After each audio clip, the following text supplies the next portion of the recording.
And back then, the results were quite egregious. Like a plant-based shopping basket was on average more than 50% more expensive.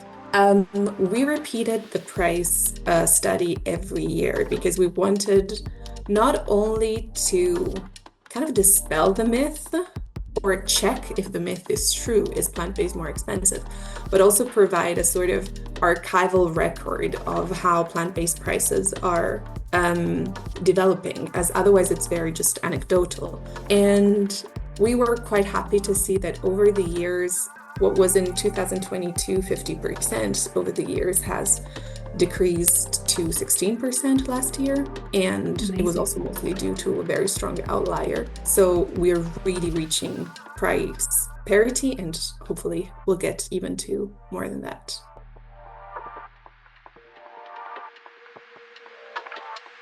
Hello, and welcome back to ProVeg Talks, Food Industry, where we go beyond innovation to examine the real world challenges, keeping plant-based food from reaching its full potential.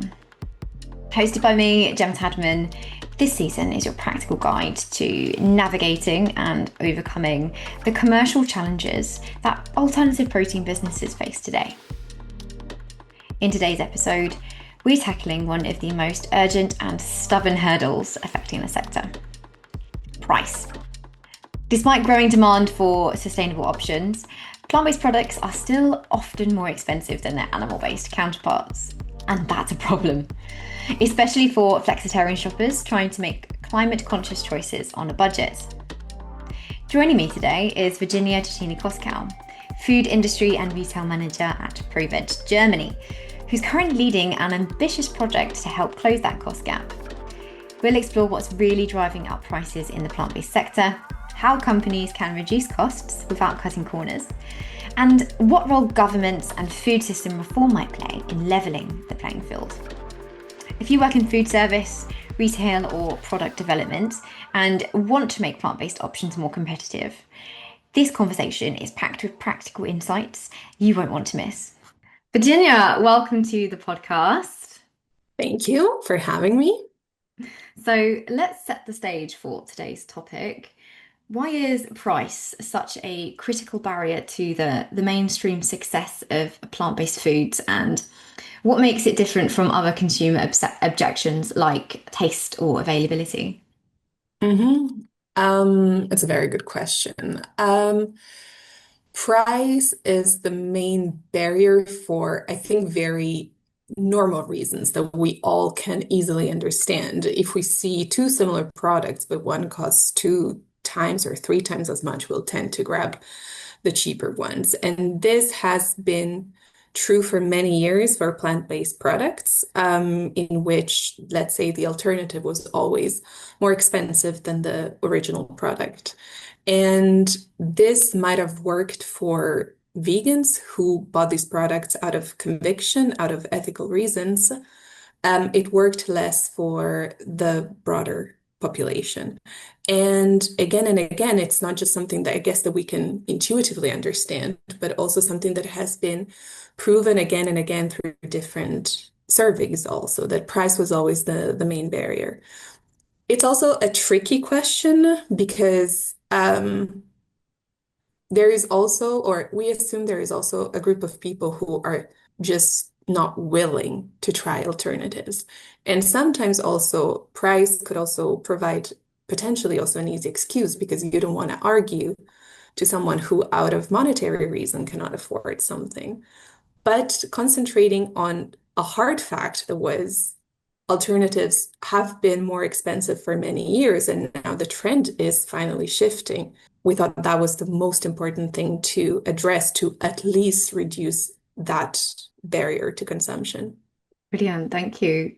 And you're leading a price project with ProVeg Germany, which is directly looking at this issue. Can you tell us about this project and what are its goals and what have you learned so far?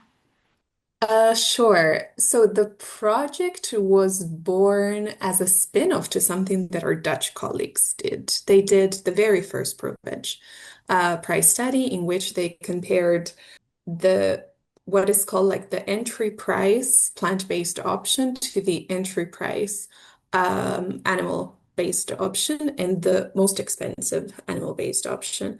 Entry price, we can also just call it cheapest. And from that, it was just about saying, okay, there is the myth or the truth maybe that plant-based products are more expensive. Is it actually true? And by really like zooming in something that's easily comparable, which is the entry price segment, the cheapest segment, which is also often the white label segment, we could have an easily understandable standard on which to compare the prices of vegan products or plant-based products. And we decided also to take the Netherlands as an example, and we started also with our own in 2022. And back then it was a non-representative study, but it wanted to reflect a lot the experience of the consumer entering a supermarket and just being confronted with different options. And back then, the results were quite egregious. Like a plant-based shopping basket was, on average, more than 50% more expensive Wow. than an animal-based one. We repeated the price study every year because we wanted not only to kind of dispel the myth or check if the myth is true, is plant-based more expensive, but also provide a sort of archival record of how plant-based prices are developing, as otherwise it's very just anecdotal.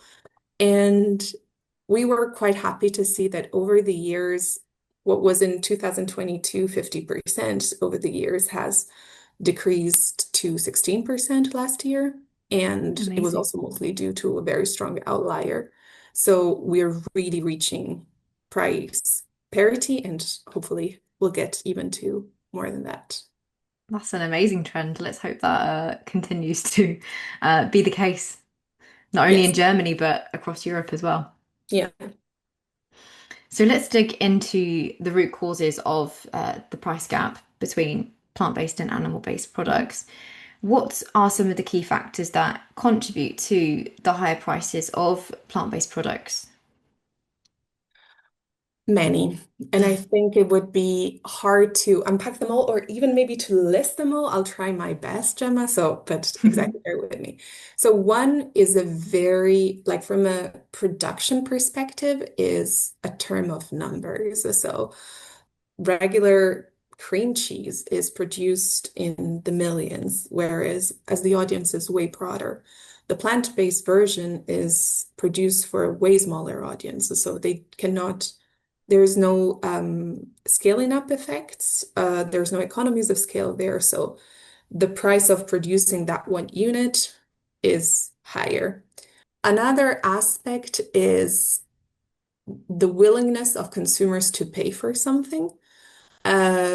Vegans have historically been like a group that sort of self-selects not buying other products, not buying the animal-based products. So they will only buy the vegan products. So that gives also some wiggle room for distributors, for producers, also to set higher consumer prices. A tricky one is ingredient prices. So in theory, in a perfect world, actually plant-based ingredient prices should be, if not always, but on average, lower than animal-based ones because for every for every plant-based ingredient, you have an animal ingredient that's usually one step more complex. So example, soy milk, it just comes from the soy directly, whereas animal milk has the soy, the feed, the cereal, then the cow in between. However, these ingredient prices can also be skewed in favor of animal ingredients because of subsidies. And that is like a big Pandora's box that maybe like Yeah. this podcast is not the right place to discuss. But in general, in Europe, we have the Common Agricultural Policy. We also have national policies for agriculture. And historically, they were born out of World War II, where the main goal was to provide nutritious food for Europe, make it self-sufficient, and it skewed heavily towards animal husbandry, animal agriculture. Another last aspect is maybe customer attraction. So meat products are notoriously a product category where the margins for supermarkets are not incredibly high. However, meat promotions are used to attract consumers in the shop. So a lower margin is accepted because then you guarantee that the consumer will go to you rather than to your competition. And that unfortunately is not the same for plant-based products. We would be quite curious to say, I mean, now I'm like wishing out loud, but we saw Lidl introduced price parity on their white label products in the fall of 2023, yes. And they saw at the beginning like an increase in 30% sales volume. It's of course unclear whether they also want market share or also if it just convinced more flexitarians or more like regular people to Yeah. try it out. But on that side, it was quite a success. So yeah. Amazing. Thank you, Virginia. And with all that in mind, then, what are some of the things that brands can actually do to, address this issue? What are some of the strategies that companies can use to reduce costs, without compromising on quality or nutrition or taste? Every company, every producer probably are the experts of themselves and of their processes. I would first maybe suggest to the product developments to be quite open to substitutions.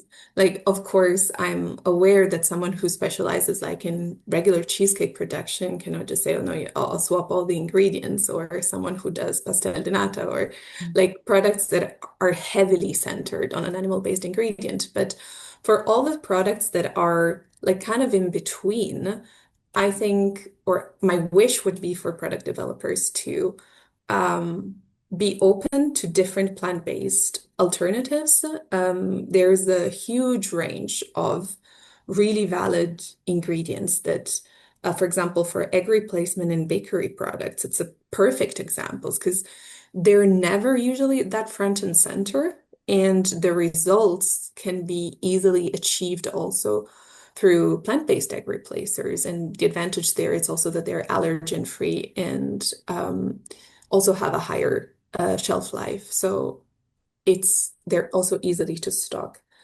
One of the reasons also for producers, and this is a quite general one, but is to protect themselves also against supply chain fluctuations. We have seen the case of eggs in the United States skyrocketing in price. Mm. The same has happened with butter during the pandemic. So I think also like zoonotic diseases and so on provide a level of uncertainty that plant-based ingredients are less susceptible to. Um, and it's also just about potentially increasing your pool of consumers. There are always like religious considerations, allergic considerations that I would say plant-based product like I'm talking now from a mainstream perspective, do offer very concrete advantages for. Brilliant. Thank you. And from what you've seen, which brands or retailers are leading the way in making plant-based food more price accessible? Mhm. So leading the way for Germany, at least the answer is quite clear, was Lidl, who set the example first. But we were, however, really happy to see that other supermarkets followed more or less officially. So Mhm. Kaufland followed officially, also said we're going to match the prices. Edeka also has it in their CSR reporting that they also match prices for white label. And the other retailers de facto also matched the prices. So it was a positive trend to see, and it happened almost like overnight. So they're definitely looking at each other in terms of what they're doing. Another aspect is what I was also talking about is reformulating products that certain white label products, for example, chocolate chip cookies are a good example also where you can not even with the vegan brand, but just on the regular brand, you can have a lower price and just make the standard plant-based. So there's not even like a comparison to be made between the two white label products, animal-based and plant-based, but there's just one product. Great, thank you. And of course, pricing isn't just a brand problem, it's also a systematic one.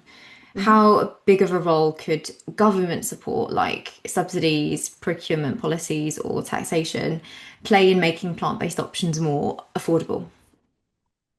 So one, I'll start with taxation, which is, I mean, I don't know if it's the easiest. However, so ideally, since already plant-based products are the one with the least externalities, the one that produce the least societal costs in terms both of environment, diseases, and so on. Um, you could build an argument that they should be taxed more favorably than animal-based products. We even had a campaign a couple of years ago in Germany. It was called Null fürs Klima. It means zero for the climate, asking for plant-based products to be taxed at a 0% added value tax. Um, Otherwise, it's, I mean, it's always tricky to talk about taxes, especially value added tax, because they Mm. kind of like all the population sort of is subject to the same one. However, the interesting case of Germany is that, contrary to popular belief, and it's something that we encounter again and again, plant-based products are, most of them are taxed the same as animal-based products, with the big exception of milk. Milk is taxed at so plant-based milk is taxed at a higher rate. It's 19% versus 7%. And it's quite a pity because plant-based milk is becoming more and more common. And to still have this little kind of obstacle to have an even broader adoption is annoying for me. Yeah. And also it reflects also in the taxation, for example, for products that you drink in a cafe. If you order a regular cappuccino, it will be taxed at a lower tax rate than if you order an oat cappuccino, and the whole product will be. So there are some like idiosyncrasies in the taxation of Germany, but exactly, there could be a case to be made about lowering the tax of plant-based products. In terms of pricing, what government can do is complex because again, we're going into the topic of subsidies, and it's a very layered, highly political topic, and it has also a lot, I guess, with self-identity and culture. It would be good to see something like what is happening in Denmark. The now also Denmark has started the EU Präsidentschaft. I don't know this word. Maybe we can add it later. Um, and they have created a kind of climate action plan also involving farmers that is now putting way more strategy focus and way more incentives also for a stronger adoption of plant-based diets. And it involves around giving subsidies also to farmers to and some certain carbon taxes as well. So they could get incentives to do Amazing.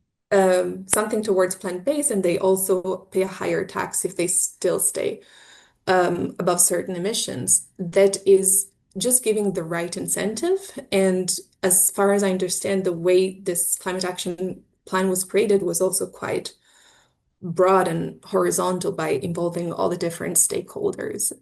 Um, and Germany per se, like trying to translate this into Germany could be an interesting case. Germany is a huge market. It has the main retailers of Europe are here. So Yeah. we're talking Lidl, Rewe Group, Aldi, North and South. Kaufland also, I mean, it belongs together with Lidl to Schwarz Group. Um, so a lot of the nodes of European food commerce also start from here. And to recognize plant-based also as an opportunity to increase also the value of the production in Germany, and to make it a sort of, yeah, not point or hub for research, for product development. We have many universities, we have many producers. There is the knowledge, there is also the engineering behind it, the classical kind of mechanical engineering knowledge of Germany that could, I think, positively help the sector also produce better ingredients, better machinery for extruding ingredients. So there are there are options. Great, thank you. Looking ahead, let's finish on a more strategic lens. What's one opportunity or approach in the cost reduction conversation that's currently being overlooked and that more companies should pay attention to? There are some accompanying thoughts about reducing prices. I think one quite widespread fear, at least, was also that a reduction of prices would hinder some of the innovation in the sector as startups or emerging brands would need to compete to white label price reduced prices. And I think it's a really important distinction to make. What we see now is a general price reduction, but a very strong price reduction for white labels product or white label products, plant-based. So there's kind of, and we also see at the same time, a lot of consumers, especially in the DACH region, so Germany, Austria, and Switzerland, tending to buy also more and more white label products. So the the hurdle or the barrier that exactly emerging brands in the plant-based sector can have is, or the pressure they have is probably higher. However, they're not necessarily doomed because exactly they can still provide higher quality, higher innovation, a better feeling for the consumer. But I think it's also one aspect that we need to keep in mind also to keep the sector flourishing. And I would like to kind of connect it to what I was saying before, also government investments in research and development, in for the industry also to expand their scaling up capacities. They could also all steer towards a general reduction of prices for all brands, basically. Do you think that price parity alone will be enough to drive mass adoption, or does it need to be combined with better placement, messaging, and availability? Um, I came into the project with the secret hope that price parity would be the one cure for all. But I kind of knew deep down that it wouldn't be, and it has not shown to be. Mm, interesting. At least there's been quite strong direction towards price parity, and it's something also maybe interesting for the word. We call it price parity, and it's very intuitive what it means, but also we also don't want to make price parity the end goal. What we Mm. would like to see is prices that reflects true cost. And yeah, since also the prices have been matched for many entry-level product, for many white label products, we have not seen now that the sales volume has matched or has taken over.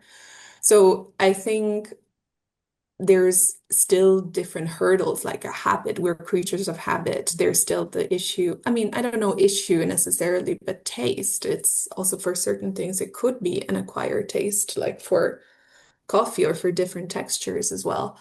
And then there is also, I think, a cultural shift that needs to happen in many preconceptions about the health also of animal-based products or the nutritional profile.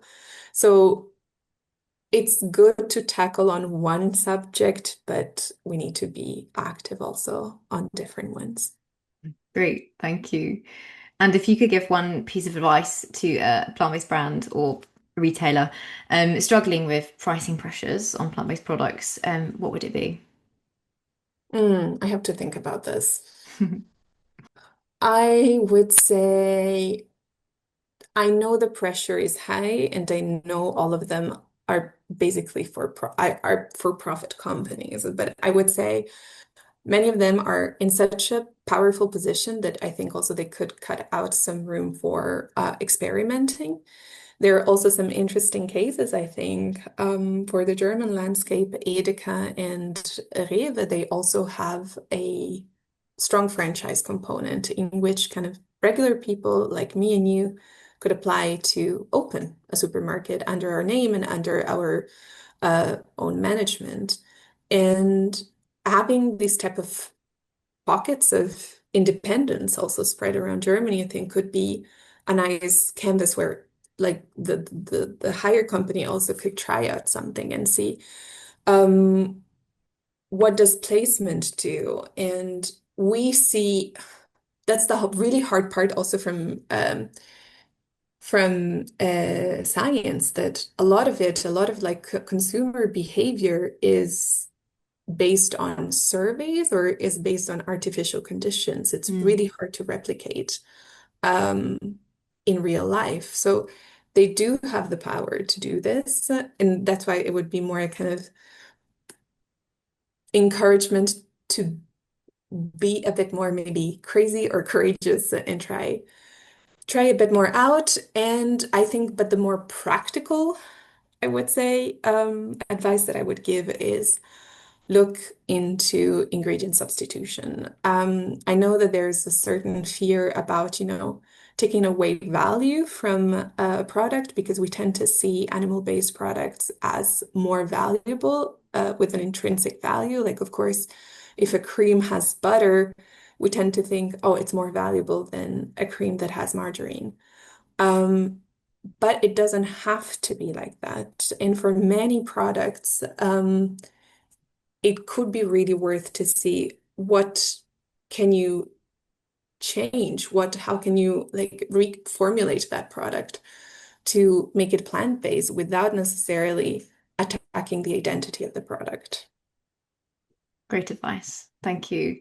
And you obviously mentioned that your price study had found that the prices are coming down in Germany.